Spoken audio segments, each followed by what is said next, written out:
बारामती पाटस मार्गावरील उंडवडी टोलनाक्यापुढे आज झालेल्या रस्ते अपघातात एक व्यक्ती जखमी झाली.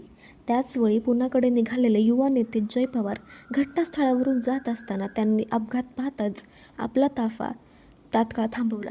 जय पवार यांनी जखमीची विचारपूस केली आणि त्याला तातडीने वैद्यकीय उपचार मिळावेत यासाठी तत्परतेने मदत केली.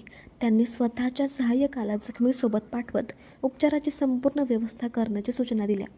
जय पवार यांच्या या तत्पर आणि संवेदनशील कृतीमुळे उपस्थित नागरिकांनी त्यांच्या मानवतावादी भूमिकेचे कौतुक केले.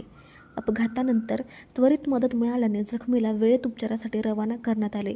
या घटनेमुळे पुन्हा एकदा संकटसमयी तातडीने धावून जाण्याची आणि सामाजिक बांधिलकी जपण्याची जय पवार यांची भूमिका अधोरेखित झाली.